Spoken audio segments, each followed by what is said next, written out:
Hello everyone, આપણી YouTube channel પોલીસનો એકડોમાં આપનું હાર્દિક સ્વાગત છે. આપણે જે જીઓગ્રાફીની શરૂઆત કરી છે એમાં ધોરણ 11ના ટોટલ 4 ચેપ્ટર આપણે કમ્પ્લીટ કર્યા છે. હું આશા રાખું છું કે તમે આ ચારે ચાર ચેપ્ટરના વિડીયો જોયા હશે, એનું રિવિઝન કર્યું હશે અને તમે જે પણ કોન્સેપ્ટ જે છે બરાબર એને સરસ મજાથી સમજ્યા હશો.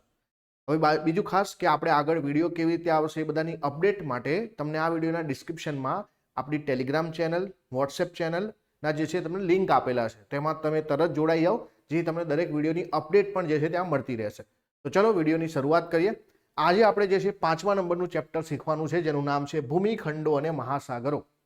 તો આજે આપણે આ ચેપ્ટરમાં શું ભણીશું કે ભાઈ પૃથ્વીનો ગોળો છે, તેમાં જે છે જે રીતે આપણા અલગ અલગ ખંડો બન્યા છે, કેવી રીતે બન્યા છે, ભૂમિખંડો કેવી રીતે બન્યા, એનું પહેલાનું સ્વરૂપ કેવું હતું, બરાબર. તો તમે ત્યાંથી સમુદ્ર, પેન્થાલસ, આ બધા નામો સાંભળ્યા હશે, ગોંડવાના લેન્ડ સાંભળ્યું હશે, બરાબર. તો આ બધા જે છે શબ્દો શું છે, સાથે આપણે શીખીશું આ ભૂમિખંડો કેવી રીતે બન્યા અને એના માટેની અલગ અલગ થિયરી ભણીશું. જેમ કે એક તમે થિયરી જે છે બરાબર, ખંડ પ્રવહન સિદ્ધાંત, કોન્ટિનેન્ટલ ડ્રિફ્ટ થિયરી વિશે સાંભળ્યું હશે. એવી રીતે ભૂતકતી સંચલનનો સિદ્ધાંત છે, જેને આપણે ને પ્લેટ ટેક્ટોનિક થિયરી બોલીએ છીએ. એવી રીતે જે છે સમુદ્રના તળોના પ્રસરણનો સિદ્ધાંત છે, જેને આપણે સી સ્પ્રેડ જે છે બરાબર, સી સ્પ્રેડ જે છે થિયરી બોલીએ છીએ.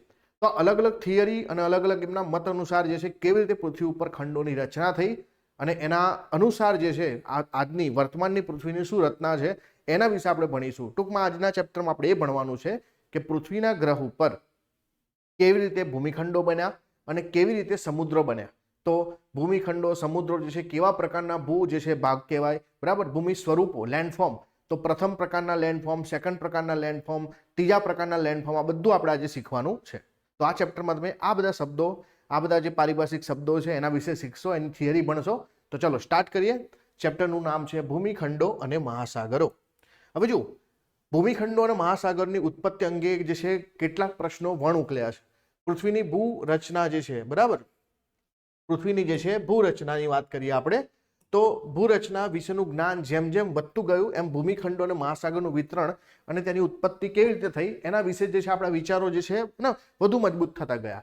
આમાં ખંડ પ્રવહન અને ભૂતકતી વિવર્તન જે સિદ્ધાંત છે, એટલે કે ભાઈ આપણો જે પ્લેટ ટેક્ટોનિકનો સિદ્ધાંત છે અને કોન્ટિનેન્ટલ ડ્રિફ્ટ થિયરી છે, આ બે થિયરી જે છે એ સ્વીકૃતિ એમની વધતી જાય છે. એટલા માટે આપણે બે થિયરી વિશે વધુ ભણીએ છીએ, કેમ કે અત્યારે જે છે એનું સ્વીકૃતિ જે છે આપણી પાસે છે, એના પાસે એમના જે કારણો છે ક્યાંક ને ક્યાંક એ મજબૂત છે. બીજી તરફ પૃથ્વી પર જે છે ભૂમિખંડો, મહાસાગર, પર્વતો, ખીણો, ઉચ્ચ પ્રદેશો અને મેદાનો વગેરે વિશિષ્ટ ભૂભાગ આવેલા છે. આ વિશિષ્ટ ભૂભાગો તેમના આકાર, ખડક રચના, ઊંચાઈ, સમતલ વિસ્તારનું પ્રમાણ, ઢોળાવ વગેરે લાક્ષણિકતાઓના કારણે એકબીજાથી જુદા પડે છે. એથી એમને આપણે જે છે ભૂમિ સ્વરૂપો બોલીએ છીએ, કેમ કે બધા એકબીજાથી અલગ છે ને, મેદાન ને પર્વત એકબીજાથી અલગ છે, એટલા માટે બંને અલગ અલગ લેન્ડફોર્મ કહેવાય, ભૂમિ સ્વરૂપો કહેવાય. તો ભૂમિ સ્વરૂપો જે છે પૃથ્વી સપાટીની અંદર ભૂમિ સ્વરૂપને આપણે 3 જૂથોમાં વિભાજિત કરી શકીએ. ધ્યાન આપજો, 3 કેટેગરી પાડી શકીએ. એક તો પહેલું છે પ્રથમ શ્રેણીના ભૂમિ સ્વરૂપો, બીજા છે દ્વિતીય શ્રેણીના ભૂમિ સ્વરૂપો અને ત્રીજા છે તૃતીય શ્રેણીના ભૂમિ સ્વરૂપો. હવે તમને થશે કે આ જે છે પ્રકાર કેવી રીતે પાડ્યા, તો આપણે શીખીએ એ પ્રકારો કેવી રીતે પાડ્યા છે. તો જુઓ, પૃથ્વીની ઉત્પત્તિ થઈ પછી જે છે સૌથી પહેલા અસ્તિત્વમાં જે આવ્યા એમાં શું હોય, સૌથી પહેલા શું બન્યું, આપણા જે છે ભૂમિખંડો બન્યા અને મહાસાગરો બન્યા. તો ભૂમિખંડો અને મહાસાગરો જે છે એને આપણે પ્રથમ શ્રેણીના ભૂમિ સ્વરૂપો કહીશું. પછી જેમ જેમ જેમ જેમ સમય આગળ વધતો ગયો એમ પ્રથમ શ્રેણીના ભૂમિખંડો અને મહાસાગરો પૃથ્વીની ભૂગર્ભિક હિલચાલ દ્વારા બનેલા, એના ઉપર શું બન્યું હોય, માનો કે આપણો એક ખંડ બન્યો તો ખંડ ઉપર પર્વતો બન્યા હોય, ઉચ્ચ પ્રદેશ બન્યા હોય, મેદાનો બની હોય, ફાટખીણ બની હોય, તો બધા જે છે દ્વિતીય શ્રેણીના ભૂમિ સ્વરૂપો તરીકે ઓળખવામાં આવે છે. ત્યાર પછી લાંબા ગાળાની સમયગાળા પછી આ દ્વિતીય શ્રેણીના ભૂમિ સ્વરૂપ પર જે છે બાહ્ય દબાણ આવ્યું હોય, બરાબર, બાહ્ય બળો લાગ્યા હોય, જેમ કે નદી, હિમ નદી, પવન, ભૂમિગત જળ, આ બધા બાહ્ય શું કહેવાય, બળો કહેવાય. અને આના કારણે ધોવાણ, ઘસારણ તેમજ નિક્ષેપણ થવાથી, માનો કે એક પર્વત છે, પર્વત પરથી એક નદી વહી રહી હોય તો શું કરશે, ધોવાણ કરશે, નિક્ષેપણ કરશે, જેના કારણે જે છે બીજા અલગ પ્રકારના ભૂમિ સ્વરૂપો અસ્તિત્વમાં આવે, જેમાં મેદાનો બને, કોતરો બને, ડેલ્ટા બને, ખીણો બને, નાની ટેકરીઓ બને. આવા અલગ અલગ પ્રકારના ભૂમિ વિભાગો બન્યા, જેમાં સમુદ્ર કરાડ, રેતીના ઠુવા, ઉદ્ધવગામી અને અધોગામી સ્તંભો ભૂમિ સ્વરૂપનું સર્જન કેટલીક વાર ભૂકંપ, જ્વાળામુખી સ્તરભંગ અને ગેડીકરણ જેવી આંતરિક ક્રિયાઓને પણ આભારી છે. તો આ બધું જ શું કહેવાય, આજે છે ત્રીજા સ્વરૂપના ભૂભાગો કહેવાશે. બીજું કે ભૂસંચલનના કારણે પૃથ્વીના પોપડાને એક જ વિશાળ ભૂભાગનું વિભાજન થયું. આ વિભાજિત ભૂભાગો વિવિધ દિશામાં સરકતા ગયા અને ભિન્ન ભિન્ન અંતરે ગોઠવાયા. ભૂમિખંડોની વચ્ચે નીચાણવાળા ભાગોમાં પાણી ભરાયા. પાણીની સપાટી કરતા ઊંચાઈ આવેલા ભૂભાગો ભૂમિખંડો કહેવાયા અને વિશાળ જળરસ ધરાવતા વિસ્તારો જે મહાસાગર કહેવાય. કહેવાનો મતલબ છે કે આ પૃથ્વી છે, માનો કે એક ભૂભાગ હતો, હવે એના શું થયા, ટુકડા થતા ગયા, તો અલગ અલગ ટુકડાઓ અલગ અલગ જગ્યાએ ગોઠવાયા. હવે જે છે ટુકડાઓની ઊંચાઈ વધારે હતી તો તે જ ભૂમિભાગો કહેવાયા, અને જેની ઊંચાઈ નીચી હતી એમાં પાણી ભરાયું તો એ જે છે શું કહેવાયું, મહાસાગર કહેવાયા. તો આ પ્રકારે જે છે રચનાઓ થઈ. હવે અહીંયાથી પરીક્ષાલક્ષી ક્વેશ્ચન તમને જે છે ડાયરેક્ટલી એક સીધો ક્વેશ્ચન પૂછાય કે નીચેનામાંથી પ્રથમ શ્રેણીના ભૂભાગો કયા નથી અથવા દ્વિતીય શ્રેણીના ભૂભાગો કયા નથી, તો તમને એ પ્રકારે જે છે ક્વેશ્ચન પૂછવામાં આવે તો યાદ રાખવાનું કે જે ભૂમિખંડો મહાસાગરો પ્રથમ શ્રેણીના કહેવાશે, પર્વતો, ઉચ્ચ પ્રદેશો, મેદાનો, ફાટ ખીણો દ્વિતીય કહેવાશે, અને એના પછીના મેદાન, કોતર, ડેલ્ટા, ખીણ, નદી, નાની ટેકરીઓ આ બધા ત્રીજા પ્રકારના ભૂમિભાગો કહેવાશે. આપણો આગળ ચેપ્ટર એક આવશે એમાં આપણે આ બધી ડિટેલમાં ચર્ચા કરીશું, પણ અહીંયા તમને આટલું ખબર હોવું જોઈએ. હવે આપણે ભૂમિખંડોની વાત કરીએ કે ભાઈ ભૂમિખંડો અને મહાસાગરના વિતરણની લાક્ષણિકતાઓ શું છે. તો અહીંયા આપેલું છે એ પ્રમાણે પૃથ્વીનું કુલ ક્ષેત્રફળ આશરે 50.68 કરોડ ચોરસ કિલોમીટર છે. કેટલું છે? 50.68 ચોરસ કિલોમીટર છે. તેમાંથી લગભગ 36.60 કરોડ ચોરસ કિલોમીટર વિસ્તાર સમુદ્ર અને મહાસાગર રોકે છે, અને એટલા માટે આપણે એને જલાવરણ કહીએ છીએ. લગભગ 14.08 કરોડ ચોરસ કિલોમીટર વિસ્તારમાં ભૂમિભાગો આવેલા છે. તો આવી રીતે જોવા જઈએ તો મહાસાગર અને ભૂમિભાગોનું જે વિતરણ છે કેવું છે જુઓ તમે કે ભાઈ સમુદ્રો વધારે છે તો સમુદ્રોનું જે છે પ્રમાણ 71% છે, જ્યારે ભૂમિખંડો જેને આપણે કોન્ટિનેન્ટ બોલીએ છીએ જેમ કે આપણે એશિયા ખંડ, બરાબર, ઉત્તર અમેરિકા ખંડ, દક્ષિણ અમેરિકા ખંડ, આ ભૂમિખંડો કહેવાય. તો આ ભૂમિખંડોનું જે છે પ્રમાણ 29% છે. જોઈ શકો તમે કે 50.68 કરોડ ચોરસ કિલોમીટરમાંથી 36.60 કરોડમાં તો જે છે જળ જ છે, મહાસાગરો જ છે, જ્યારે 14.08 કરોડ ચોરસ કિલોમીટરનો વિસ્તાર જે છે એમાં ભૂમિખંડો આવેલા છે. તો તમને ભૂમિખંડોનું અને મહાસાગરનું પ્રમાણ એક બેઝિક ક્વેશ્ચનમાં પૂછી શકે તો યાદ રાખવાનું 71% પાણી છે અને 29% જે છે ભૂભાગ છે. બીજું કે વિષુવવૃત્ત પૃથ્વીના ઉત્તર ગોળાર્ધ અને દક્ષિણ ગોળાર્ધ એવા બે સરખા ભાગ કરે છે. તો તમે બધા જાણો જ છો હે ને કે આપણી આ પૃથ્વી છે તો પૃથ્વીની વચ્ચેથી જે રેખા પસાર થાય છે આ કેવી રેખા છે? કાલ્પનિક રેખા છે. કાલ્પનિક રેખા છે તો 0 ડિગ્રી છે, જેને આપણે વિષુવવૃત્ત કહીએ છીએ. ઇંગ્લિશમાં જેને ઇક્વેટર કહેવામાં આવે, ધ્યાન આપજો ખાસ, ઇંગ્લિશમાં એને ઇક્વેટર કહેવામાં આવે. ઇક્વેટર શું કરે છે?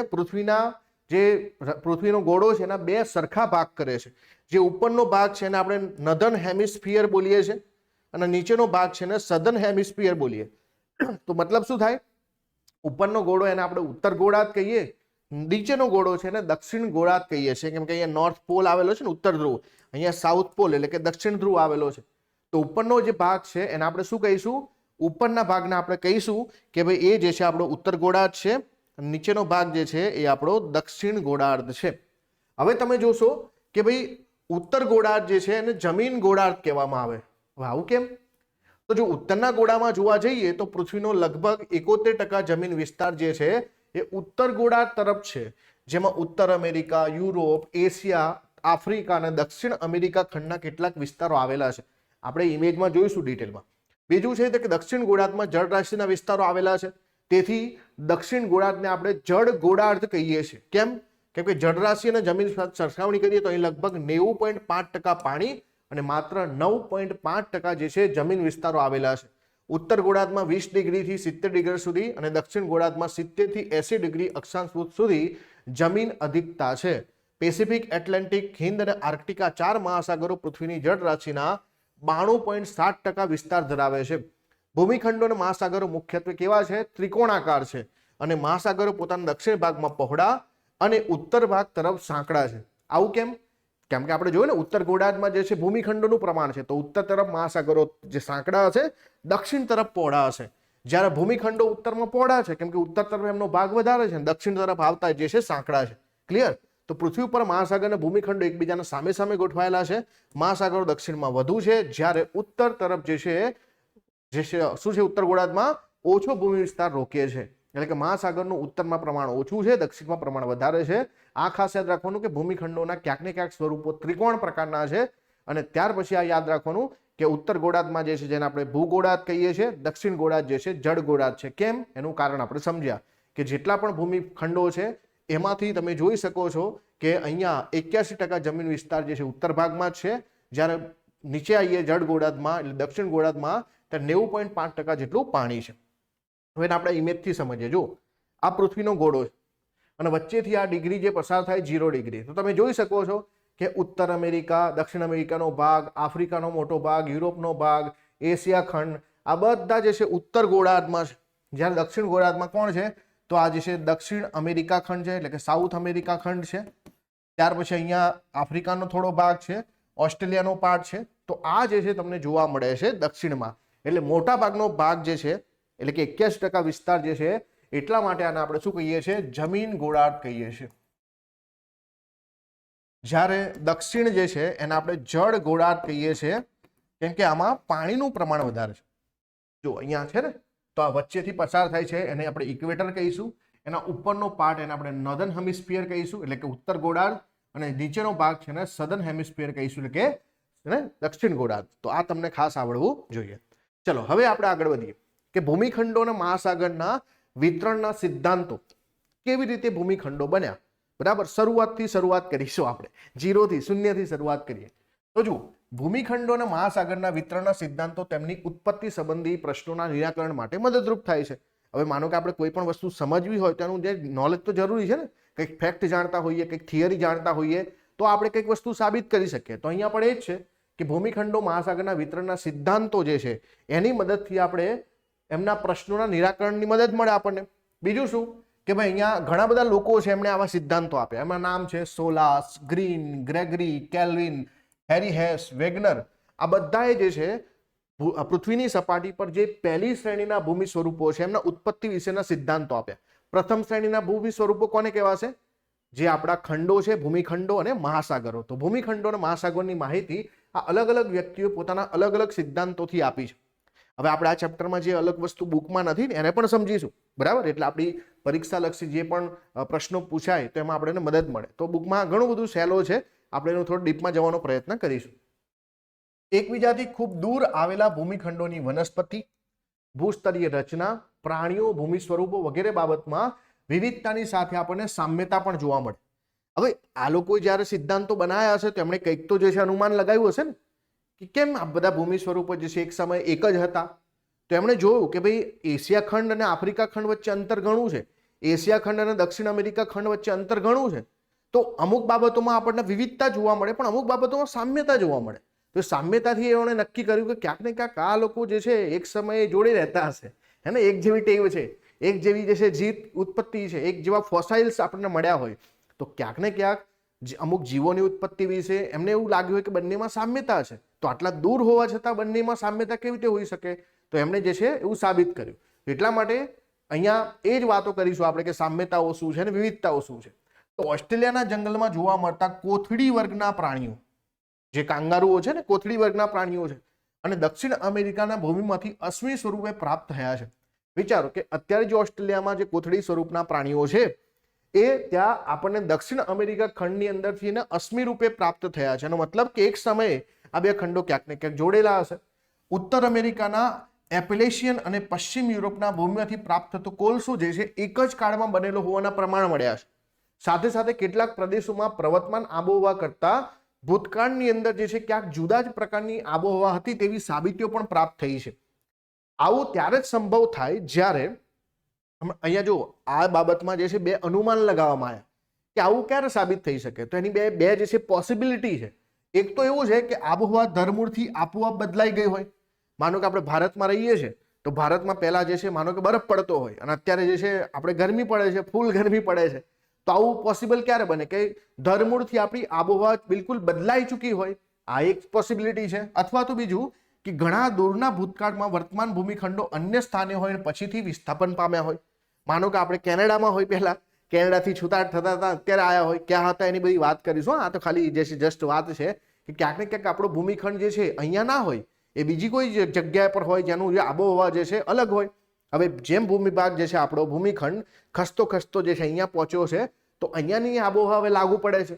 તો આવી બે પોસિબિલિટી છે, કાં તો આબોહવામાં જ બદલાવ આવી ગયો હોય અને કાં તો આપણો જે ભૂમિખંડ છે એ પહેલાના ભૂતકાળમાં અત્યારનો જે ભૂમિખંડ છે એ કોઈ અન્ય સ્થાને હોય અને પછીથી એનું વિસ્થાપન થયું હોય ને અહીંયા સુધી પહોંચ્યો હોય. આવી બે પોસિબિલિટી છે અને આવી બે પોસિબિલિટીને આધાર પર જે છે બરાબર અહીંયા જે છે આખા સિદ્ધાંતો આપ્યા છે. તો સિદ્ધાંતોમાં જે છે અહીંયાથી જે પોસિબિલિટી બે છે એમાંથી આપણે બીજી પોસિબિલિટી પર છે વિચાર કરવાનો છે કે આબોહવાના ધરમૂળમાંથી ફેરફાર થયો હશે તો જે છે એક લાંબા ગાળાની પ્રક્રિયા છે. આપણે એવું ઘણી વખત ભણ્યા છે કે પૃથ્વી પહેલા જે છે એ શીત અવસ્થામાં હતી, એના પહેલા જે છે ખૂબ ગરમ અવસ્થામાં હતી. તો એ ધરમૂળથી ફેરફારો તો થાય છે, પણ આપણે બીજી પોસિબિલિટી પર જઈશું કે આ ભૂમિખંડો જે છે એ પોતાના મૂળ સ્થાને પહેલા નહોતા, એ કોઈ બીજી જગ્યાએ હશે. એટલા માટે આ દ્વિતીય સંભાવનાને ધ્યાનમાં રાખીને જર્મનીના આબોહવા વિજ્ઞાની પ્રોફેસર જે છે આલ્ફ્રેડ વેગનર, બરાબર, આ ધ્યાન આપજો, એમનું નામ છે આલ્ફ્રેડ વેગનર. કયા દેશના હતા? જર્મનીના હતા. તો જર્મનીના વિજ્ઞાની પ્રોફેસર આલ્ફ્રેડ વેગનરે વર્તમાન ભૂમિખંડો અને મહાસાગરની ઉત્પત્તિ અને તેના વિતરણને સમજાવતો ખંડ પ્રવહનનો સિદ્ધાંત 1912માં રજૂ કર્યો. ધ્યાન આપજો ખાસ, આ જે છે જર્મનીના છે, એમણે પોતાની ભાષામાં આ સિદ્ધાંતને જે છે મૂક્યો. શરૂઆતમાં તો એમના સિદ્ધાંતને જે છે લોકોએ બહુ માન ના આપ્યું. પછી આગળ જતા 1924માં અંગ્રેજી ભાષામાં જે છે એનો અનુવાદ થયો. અને જ્યારે અંગ્રેજી ભાષામાં આવ્યું તો દુનિયાભરના જે છે અલગ અલગ જે છે વૈજ્ઞાનિકોએ, અલગ અલગ જે છે ભૂવિજ્ઞાનીઓએ એના વિશે વાંચ્યું અને પછી જે છે આ સિદ્ધાંત બહુ પ્રસિદ્ધિ પામ્યો છે. તો દુનિયાના અલગ અલગ સિદ્ધાંતોમાં આ વ્યક્તિનો એક સિદ્ધાંત છે જેમનું નામ છે પ્રોફેસર આલ્ફ્રેડ વેગનર. અને વેગનરનું નામ તમે જે છે ભૂગોળમાં ઘણી જગ્યાએ સાંભળશો. તો વેગનર જે છે એમણે પોતાનો ખંડ પ્રવહન કોન્ટિનેન્ટલ ડ્રિફ્ટ થિયરી આપી છે. ઇંગ્લિશમાં ક્યારેક પૂછાય તો કોન્ટિનેન્ટલ ડ્રિફ્ટ એટલે કે ખંડ પ્રવહન સિદ્ધાંત એમણે 1912માં પોતાની ભાષા જર્મનીમાં જે છે પ્રસિદ્ધ કર્યો. અને આગળ જતા જે છે 1924માં એનું અંગ્રેજીમાં રૂપાંતર થયું અને અંગ્રેજીમાં ભાષાંતર થયા પછી આમનો સિદ્ધાંત જે છે પ્રસિદ્ધિ પામ્યો છે. આપણે વેગનર જે છે એમનો સિદ્ધાંત, જે ખંડ પ્રવહનનો સિદ્ધાંત છે એની આગળ વાત કરીશું. તો ચલો હવે કેવી રીતે આ વેગનરનો ખંડ પ્રવહનનો સિદ્ધાંત છે કામ કરે છે. તો આ થિયરીનું નામ છે કોન્ટિનેન્ટલ ડ્રિફ્ટ થિયરી. વેગનરે ખંડ પ્રવહનનો સિદ્ધાંત રજૂ કર્યો એ પહેલા સ્નેડર, ફિશર અને ટેલર સાથે બેકન જે છે વગેરે વિદ્વાનોએ પણ પોતાના આ સંબંધી પોતાના જે છે વિચારો રજૂ કર્યા હતા. પૃથ્વીના ભૂસ્તરીય અને પ્રાકૃતિક ઇતિહાસ તેના ખડકોમાં પ્રાચીન જીવો અને વનસ્પતિના અશ્મિય રૂપે સચવાયેલો છે. આપણને આ બધું જે છે ક્યાંથી ખબર પડે? તો ક્યાંક ને ક્યાંક આપણે જે અશ્મિ સ્વરૂપો છે, બરાબર, ખડકોની અંદર વનસ્પતિ હોય કે પ્રાણીના હોય તો તમને ખબર હશે ને ફોસાઇલ, તો એ બધા જે છે ક્યાંક ને ક્યાંક અશ્મિ રૂપે જે છે સચવાયેલા છે. જુદા જુદા ખંડોના ભૂગો ભાગમાંથી જે છે સામ્ય ધરાવતા અશ્મિઓ મળી આવ્યા. આ માહિતીના આધારે 1912માં એક એવો વિચારનો જન્મ થયો કે આજથી આશરે 20 કરોડ વર્ષ પહેલા, ક્યાંથી? વર્તમાનથી 20 કરોડ વર્ષ પહેલા વર્તમાન ભૂમિખંડો એકબીજા સાથે જોડાયેલા હતા. એનો મતલબ કે આ બધા ભૂમિખંડો જે છે એકબીજા સાથે જોડાયેલા હતા, એક જ હતા, એવું માનો ને કે એક જ ભૂમિખંડ હતો. તો આવો એક વિચાર જે છે પ્રસિદ્ધ થયો. એનો મતલબ કે પૃથ્વી સપાટી પર એક અને માત્ર એક જ ખંડ હતો. અને આ ખંડને વેગનરે શું નામ આપ્યું? પેન્જિયા નામ આપ્યું. તો નામ શું ભાઈ? પેન્જિયા. એટલે કે અત્યારે આપણે ઓળખીએ ને એશિયા ખંડ ને ઉત્તર અમેરિકા, દક્ષિણ અમેરિકા, આ બધા પૃથ્વીની ઉત્પત્તિ અત્યારે વર્તમાનથી જે છે 20 કરોડ વર્ષ પહેલા એક જ જે છે ખંડ ધરાવતા હતા અને એનું નામ હતું પેન્જિયા. પેન્જિયા જર્મન ભાષાનો શબ્દ છે અને એનો મતલબ શું થાય? આદિખંડ. બરાબર, ક્યારેક ગુજરાતીમાં તમને પેન્જિયા ના લખ્યું હોય તો ત્યાં જે છે આવો શબ્દ વાપરેલો હશે, આદિખંડ જેવો શબ્દ વાપરેલો હશે. હવે આદિખંડ જે છે ખંડ પ્રવહન સિદ્ધાંત અનુસાર આ પેન્જિયાના ઉત્તર ભાગને લોરેશિયા અને દક્ષિણ ભાગને જે છે ગોંડવાના લેન્ડ કહેવામાં આવે છે. હવે માનો કે આ પેન્જિયા છે બે ટુકડામાં વિભાજિત થયો, તો જે ઉપરનો પાર્ટ છે, ઉપરનો ભાગ રહ્યો એને લોરેશિયા કહેવામાં આવ્યો અને દક્ષિણનો ભાગ જે છે એને ગોંડવાના લેન્ડ કહેવામાં આવ્યો. વિચારો કે જ્યારે બે ભાગો અલગ થાય તો વચ્ચે શું ભરાશે? પાણી ભરાશે. અને આ પાણી જે છે, બરાબર, તો બંને ભૂમિ ભાગની વચ્ચે પૂર્વ પશ્ચિમ જે છે એ પાણી ભરાયું અને એ પાણી જે છે બને શું? મહાસાગર. અને મહાસાગરનું નામ આપવામાં આવ્યું તેથીસ સમુદ્ર. ક્લિયર? આ તેથીસ સમુદ્ર અથવા તો ટેથીસ સમુદ્ર જે છે એની ઉત્તરે આવેલા લોરેશિયામાં અંદર હાલમાં જે છે ઉત્તર અમેરિકા, યુરોપ અને એશિયા ખંડ જે છે લોરેશિયાના પાર્ટ હતા. જ્યારે ટેથીસની દક્ષિણ આવેલા ગોંડવાના લેન્ડમાં દક્ષિણ અમેરિકા હાલનું, આફ્રિકા હાલનું, દક્ષિણ ભારત હાલનું, ઓસ્ટ્રેલિયા અને એન્ટાર્કટિકા ખંડો આવેલા હતા. હવે પરીક્ષામાં છે ને ઇન્ટરેસ્ટિંગ સવાલો પૂછાય. જ્યારે હું આ વિષય પર રિસર્ચ કરતો ને ત્યાં મને ઘણા બધા પ્રશ્નો મળ્યા. એમાંનો એક પ્રશ્ન એવો હોય કે માનો કે વર્તમાનમાં તમને દેશનું નામ બોલાય અને એવું કહે કે ભાઈ એ આદિખંડના જે છે કયા પાર્ટમાં હતું. દાખલા કે ચીન જે છે એ સમયના પેન્જિયાના કયા પાર્ટમાં હતું, લોરેશિયામાં હતું કે આ જે છે ગોંડવાના લેન્ડમાં હતું. તો તમારે જોવું પડે કે જે વર્તમાનમાં ચીન છે એ સમયે શેમાં હતું. તો ચીનની જો વાત કરીએ તો તમે જુઓ કે આ જે એશિયા ખંડ છે અત્યારનો એ જે છે શેમાં હતો, તો એ જે છે ઉત્તરખંડમાં હતો, લોરેશિયામાં હતો. તો ચીન જે છે લોરેશિયામાં હોય. હવે તમને દક્ષિણ ભારત વિશે પૂછે તો એ લોરેશિયામાં ના હોય, એ ગોંડવાના લેન્ડમાં હોય, કેમ કે દક્ષિણ ભારત જે છે એ ગોંડવાના લેન્ડનો પાર્ટ હતું. તો આવો પણ પ્રશ્ન પૂછી શકે. હવે જુઓ આ પેન્જિયા મહાખંડ હોય, દાખલા કે આ જે છે પહેલા પેન્જિયા ખંડ હતું, તો એની આસપાસ પણ તો પાણી છે ને. ભલે આપણે 2 ટુકડાની વાત કરી, 2 ટુકડા થયા તો વચ્ચે ટેરિસ સમુદ્ર બન્યો, પણ આસપાસ તો પણ જે છે સમુદ્ર પહેલાથી હતો, કેમ કે અત્યારે 71% તો પાણી છે. તો એ જે ચારે તરફ એક વિશાળ મહાસાગર હતો અને છીછરો મહાસાગર, જેને પેન્થાલસા કહેવામાં આવે છે. શું કહેવામાં આવે? પેન્થાલેસા. તો પેન્થાલેસા જે છે અથવા તો પેન્થેલસ જે પણ નામ બોલો, આ મહાસાગર આવેલો હતો. તો ટેથિસ મહાસાગર ને પેન્થાલેસામાં શું ફરક છે? તો તમને પૂછે કે જે પેન્જિયા હતું એ ભૂમિખંડ હતું, તેની આસપાસનો જે સમુદ્ર છે એને શું કહેવામાં આવે? તેની આસપાસનો સમુદ્ર એને પેન્થાલેસા કહેવામાં આવે. જે છીછરો મહાસાગર હતું, પણ જ્યારે પેન્જિયાના 2 ટુકડા થાય છે, ઉત્તર ભાગ અને દક્ષિણ ભાગ, ઉત્તર ભાગને લોરેશિયા અને બીજા નીચેના દક્ષિણ ભાગને આપણે ગોંડવાના લેન્ડ બોલીએ છીએ. તો આ બંને વચ્ચે જે પાણી ભરાયું ને એ સમુદ્ર ટેથિસ સમુદ્ર છે. તો આ ખાસ યાદ રાખજો. તો આ સમયે એન્ટાર્કટિકા ખંડ એ દક્ષિણ આફ્રિકાની દક્ષિણ કિનારે પાસે હતો. આ વિચારધારા ખંડોના કિનારાના આકાર, બંધારણ, વનસ્પતિ, જીવસૃષ્ટિ, સ્થાન વગેરે વિશેની અદ્યતન માહિતી પૂરી પાડે છે. તો કયો ખંડ કેવી રીતે જોડાયેલો હતો એની માહિતી પણ એમના જે છે આ અલગ અલગ વનસ્પતિ, જીવસૃષ્ટિ અને બંધારણ અને એમના આકારના આધારિત છે. પેન્જિયાનું કાળક્રમે વિભાજન થતા આજના ભૂમિખંડો, પેન્જિયા જેમ જેમ ટુકડા થતા ગયા એમ વર્તમાનના જે કોન્ટિનેન્ટ અને મહાસાગર એટલે કે ઓશિયન અસ્તિત્વમાં આવ્યા. વેગનર આબોહવા વિજ્ઞાની હતા તથા ભૂભૌતિક વિજ્ઞાની હતા. તેમણે પોતાના ખંડ પ્રવહન સિદ્ધાંતના સમર્થનમાં ભૂ સ્વરૂપ વિજ્ઞાન, ભૂભૌતિક વિજ્ઞાન, ભૂસ્તર વિજ્ઞાન, આબોહવા વિજ્ઞાન અને અન્ય વિજ્ઞાનના પુરાવો પણ રજૂ કર્યા છે. તો હવે આપણે એના આકૃતિની મદદથી સમજીએ. ધ્યાન આપજો ખાસ. બરાબર, ભૂગોળ હોય ને તો આકૃતિમાં આપણને સરસ મજાથી ખબર પડે. તો જુઓ આ આખી જે છે પૃથ્વી છે અને અહીંયા જે છે આખું આને તમે જોડી દો ને તો એ શું બની જાય? પેન્જિયા બની જાય. હવે બેના 2 ટુકડા થયા, તો 2 ટુકડા થયા તો વચ્ચે જુઓ તમે ટેથિસ સાગર બની ગયો અને આસપાસ જે છે એ શું હતું? પેન્થાલસા. દેખાય છે ને? આ પેન્થાલસા છે, આજુબાજુનું પાણી છે ને પેન્થાલસા કહીશું. આ જે આખો ભાગ છે બંનેને જોડી દઈએ તો એ શું બની જાય? પેન્જિયા બની જાય. ઉત્તરનો ભાગ છે તો આપણે શું કહીશું? લોરેશિયા કહીશું. બરાબર, નામમાં જ એશિયા આવે ને. અને દક્ષિણનો જે છે ભાગ એને આપણે ગોંડવાના લેન્ડ કહીશું. હવે જુઓ લોરેશિયાની અંદર કયા કયા પાર્ટ છે તમે જોઈ શકો. ઉત્તર અમેરિકા છે, ગ્રીનલેન્ડ વાળો પાર્ટ છે, યુરોપનો પાર્ટ છે અને એશિયાનો પાર્ટ છે. દક્ષિણમાં જશો શું આવે? અહીંયા દક્ષિણ અમેરિકા ખંડ છે, આ આફ્રિકાનો ખંડ છે, આપણા આફ્રિકાનો ખંડ છે. આ જુઓ તમે દક્ષિણ ભારતનો જે છે પાર્ટ જે છે અહીંયા તમને દેખાઈ રહ્યો છે અત્યારે. આ છે ને સીધો સીધો થતો જશે, આગળ જશે. આ તરફ તમે જુઓ કે આ જે પાર્ટ છે એ મેડાગાસ્કરનો પાર્ટ છે. આખો આફ્રિકા છે ને, આફ્રિકાથી મેડાગાસ્કર અલગ પડે છે. પછી આ એન્ટાર્કટિકા અહીંયા જોડાયેલું છે, ઓસ્ટ્રેલિયા જોડાયેલું છે અને આ તરફ જે છે ન્યુઝીલેન્ડ પણ અહીંયા સાથે જોડાયેલું છે અને વચ્ચે જે છે તસ્માનિયા જે છે એની પણ તકતી જોડાયેલી છે. તો આ રીતે જે છે એ સમયે આજથી 20 કરોડ વર્ષ પહેલા જે છે આ રીતે ભાગો આપણને જોવા મળ્યા. પછી જેમ જેમ આગળ વધીએ એમ જે છે એના ટુકડા થતા જાય છે. તો જુઓ પછી આવે છે દ્વિતીય જીવયુગ.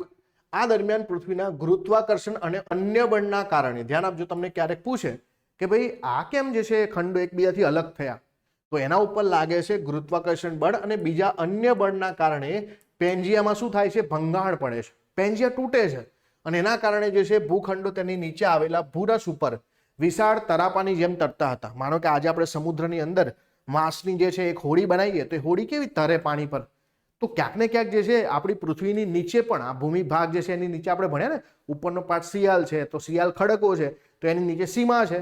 તો થશે શું કે આ સીમા ઉપર એટલે કે ભૂરસ ઉપર આખો વિશાળ જે છે ભૂમિખંડ તરાપાની જેમ તરે છે. ના ભૂમિખંડ એકબીજાની આમ વેફર બિસ્કિટની જેમ તૂટે તો પછી એ શું થશે? એકબીજાથી દૂર થતા જશે. તો એ રીતે આ ભૂમિખંડો છૂટા પડેલા કેટલાક ભૂખંડો બળની દિશામાં સરકવા લાગ્યા.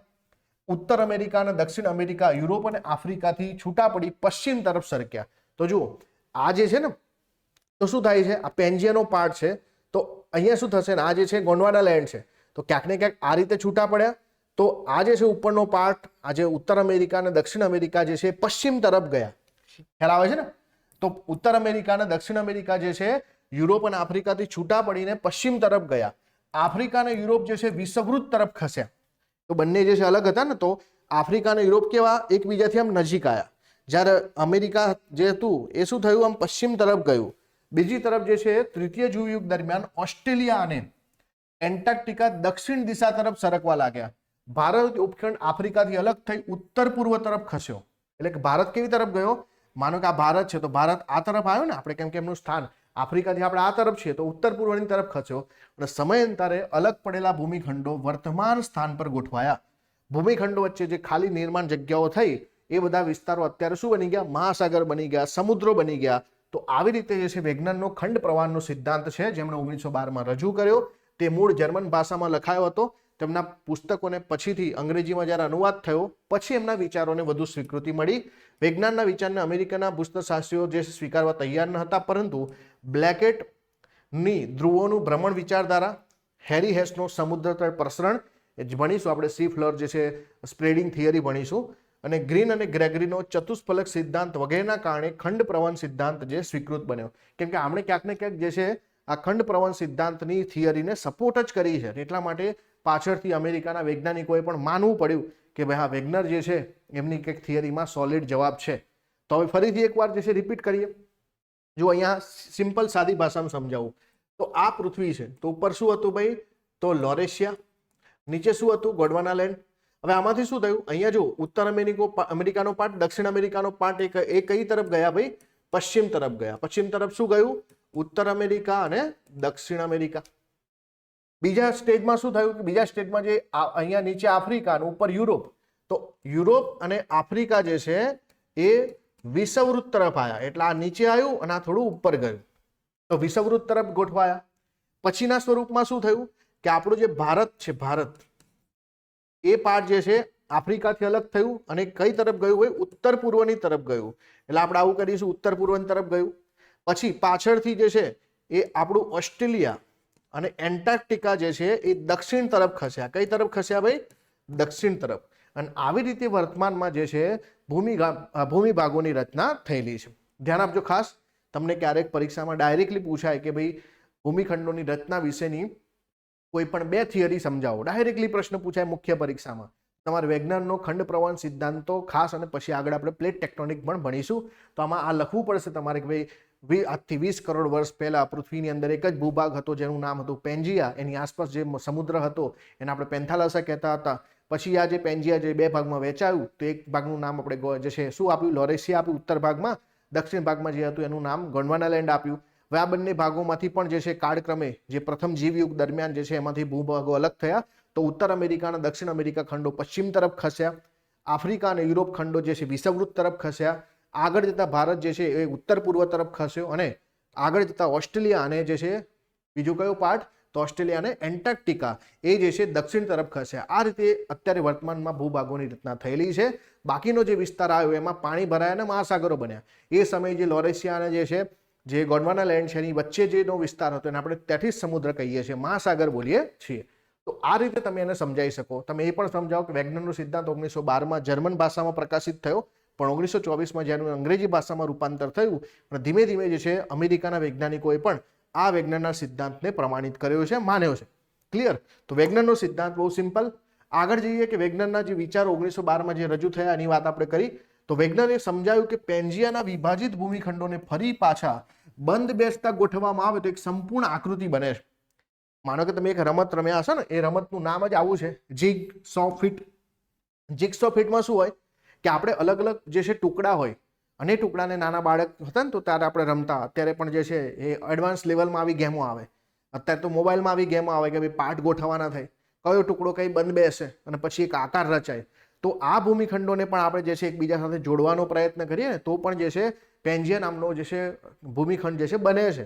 તો વેગનરે આ જ સમજાવ્યું કે અત્યારે અલગ અલગ ખંડો છે ને એને તમે અત્યારે જોડવાનો પ્રયત્ન કરો ને તો એક જ આકૃતિ બને.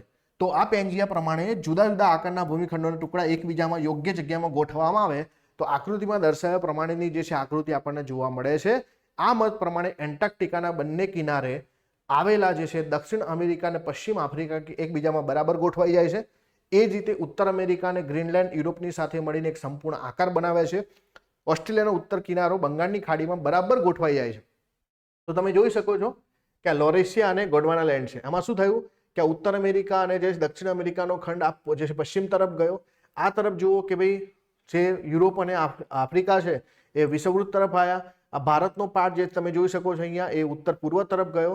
આ જે ઓસ્ટ્રેલિયા અને જે એન્ટાર્કટિકાનો ભાગ જે છે નીચે ગયો. તો જુઓ તમે અહીંયા જે છે આને ગોઠવવાનો પ્રયત્ન કરો તમે તો જુઓ એની બીજી આકૃતિ છે ને આગળ જે છે ત્રીજા નંબરની આકૃતિ ઉત્તર અમેરિકા, દક્ષિણ અમેરિકા, યુરોપ છે, આફ્રિકા છે, એશિયા છે, ભારત આ તરફ જે છે અહીંયા ગોઠવાશે.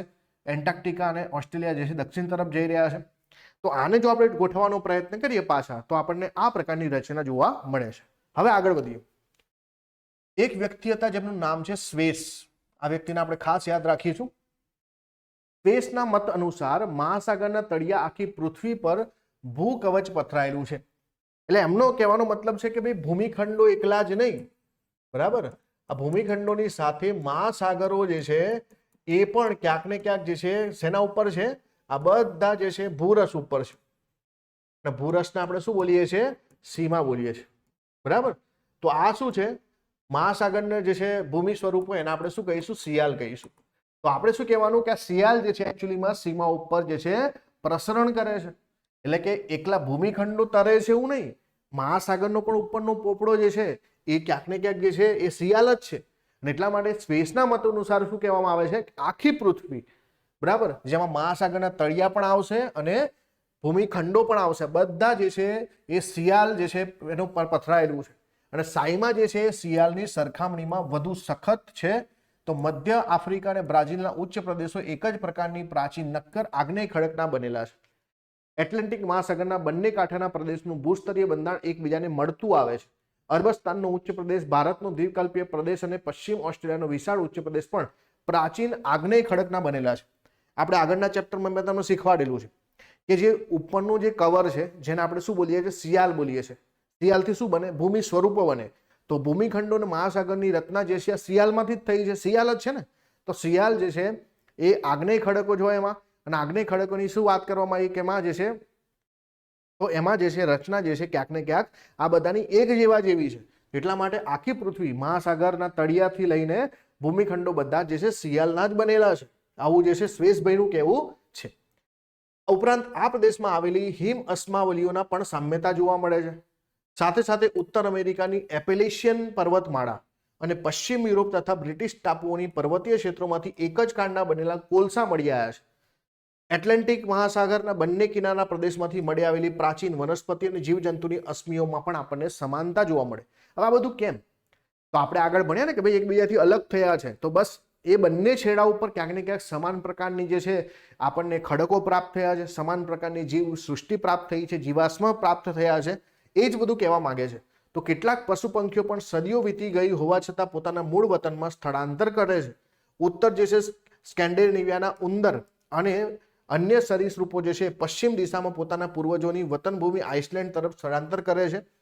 આઇસલેન્ડના કેટલાક પ્રાણીઓ ઉત્તર સ્કેન્ડિનેવિયા પ્રાણીઓને મળતા આવે છે. વૈજ્ઞાનના ખંડ પ્રવાહના સિદ્ધાંતને ઉપયુક્ત બાબતો સાબિતીઓ પૂરી પાડે છે. અને સાથે હવે આપણે વાત કરીશું સમુદ્ર તળ જે છે પ્રસરણ અને ભૂતકતી સંચલન વિચારધારા પ્લેટ ટેક્ટોનિક થિયરીના કારણે પણ ખંડ પ્રવહન વિચારધારાને મહત્વ મળ્યું છે. તેમ છતાં ખંડ પ્રવહન સિદ્ધાંતની પણ જે છે કેટલાક પ્રશ્નો છે જે અત્યારે ઉકેલ્યા નથી. પણ હવે જે છે એનાથી આગળ એક થિયરી આ શ્રેષભાઈએ જે વાત કરી ને, તો વેગનરે શેની વાત કરી? વેગનરે ફક્ત એ જ વાત કરી કે ભૂમિખંડો પ્રસર્યા છે. તો મહાસાગરના પ્રસરણ વિશે એમણે કઈ વાત નથી કરી. અને એટલા માટે મહાસાગરની વાત કોણે કરી છે? શ્વેસભાઈએ કરી છે. અને મહાસાગરની વાત એટલે કે સમુદ્ર તળ પ્રસરણનો સિદ્ધાંત.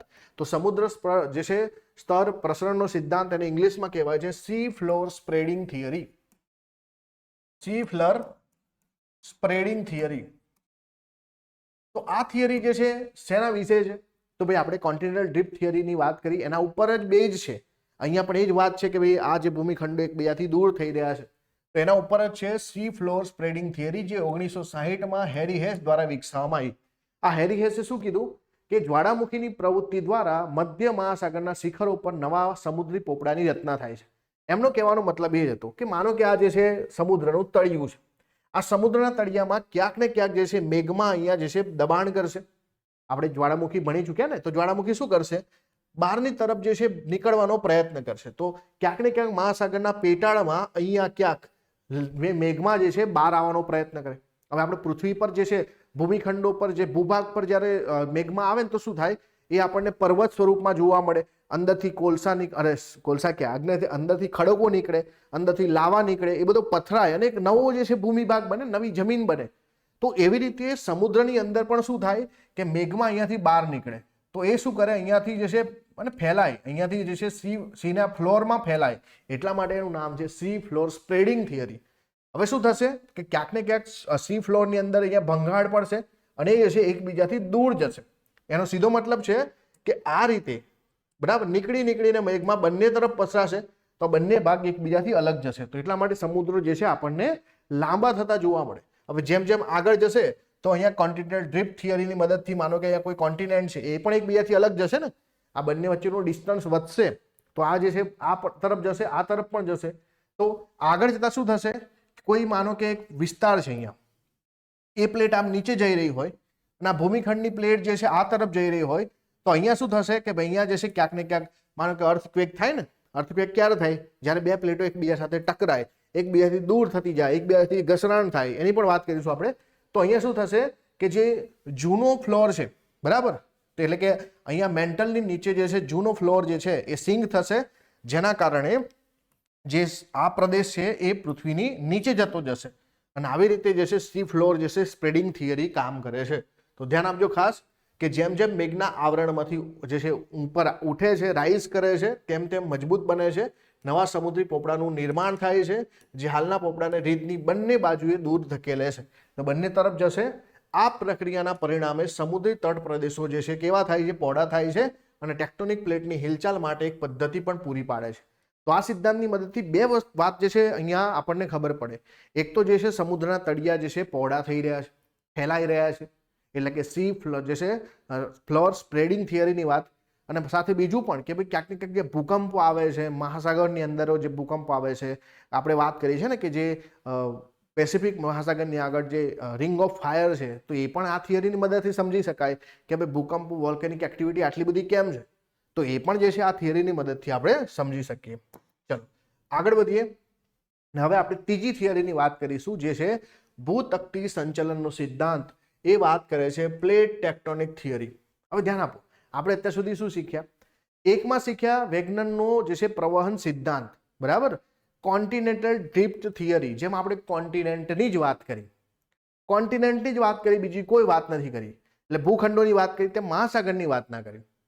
જ્યારે બીજી તરફ જે છે સી ફ્લોર થિયરી જે છે, સી ફ્લોર સ્પ્રેડિંગ થિયરીમાં આપણે જે છે સમુદ્ર તળના જે છે જે પ્રવહનનો સિદ્ધાંત શીખ્યા, તો એની અંદર આપણે સમુદ્ર તળની જ વાત કરી, આપણે ભૂમિખંડોની વાત ના કરી. તો આ બંને બાબતોને જોડીને બનાવવામાં આવ્યો છે ભૂતકતી સંચલનનો સિદ્ધાંત, જેમાં ભૂમિખંડો અને મહાસાગરનું તળિયું જે છે એક એકમ તરીકે લેવામાં આવ્યું છે. તો આમાં જે છે ભૂમિખંડોને અને મહાસાગરને અલગ અલગ નથી કર્યા, એમને એવું કહેવું છે કે ભાઈ આખું એક જ છે અને આખું એક જ સ્તર જે છે આપણે એક જ એકમ માની અને એ આખા એકમને જે છે આપણે એવું સમજીશું કે આખું એકમ જ ખસે છે એકબીજાથી. અને એટલા માટે મેન્ટલની ઉપર રહેલા મિશ્રાવરણ એટલે કે એસ્થેનોસ્ફિયરના અંદર પણ એનો સમાવેશ થાય છે. આવા નક્કર ભૂમિભાગોને આપણે ભૂતકતી કહીએ છીએ. એટલે કે આપણી આ પૃથ્વી છે અને પૃથ્વી ઉપર જે આખું આવરણ આવેલું છે એ ક્યાંક ને ક્યાંક જે છે મહાસાગરને કોન્ટિનેન્ટ બંનેનું બનેલું છે અને આ બંને ભાગો જે છે એ એકબીજાથી આગળ આસપાસ ખસે છે, એકબીજાની સામે આવે છે, એકબીજાથી દૂર થઈ રહ્યા છે. આ જ વસ્તુ આપણે સમજવાની છે. એટલા માટે અહીંયા આપણે કોન્ટિનેન્ટની પણ વાત કરી છે, અહીંયા આપણે મહાસાગરની પણ વાત કરી છે, પણ બંનેને અલગ અલગ જોવા કરતા આપણે એવું સમજ્યા છે કે બંને એક જ છે, એકબીજા સાથે જોડાયેલા જ છે કોઈને કોઈ રીતે. તો એટલા માટે વૈશ્વિક ભૂવિસ્તરણ કે સંકોચન, આ બે શબ્દો યાદ રાખજો, વિસ્તરણ અને સંકોચન.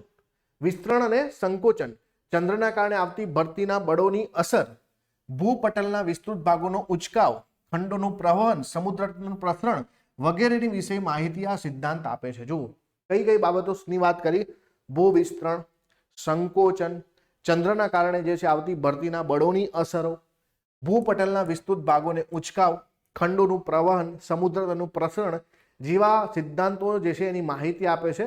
તો મુખ્યત્વે આપણી પાસે કેટલી ભૂતકતીઓ છે? તકતીઓનો મતલબ જે છે ને પ્લેટ, પ્લેટ કેટલી છે ભાઈ? તો આપણી પાસે મુખ્ય પ્લેટો છે 7. ધ્યાન આપજો, ખાસ પરીક્ષામાં પૂછાશે કે ભાઈ મુખ્ય ભૂતકતીઓ કેટલી છે? તો મુખ્ય ભૂતકતીઓની સંખ્યા છે 7. કઈ કઈ? હવે જુઓ, જ્યારે પણ આપણે ભૂતકતીની વાત કરીશું ને તો પહેલો સામાન્ય જ્યારે ભૂગોળ શીખતા હોય ને ત્યાં દરેકને ભૂમિખંડો જ યાદ આવે.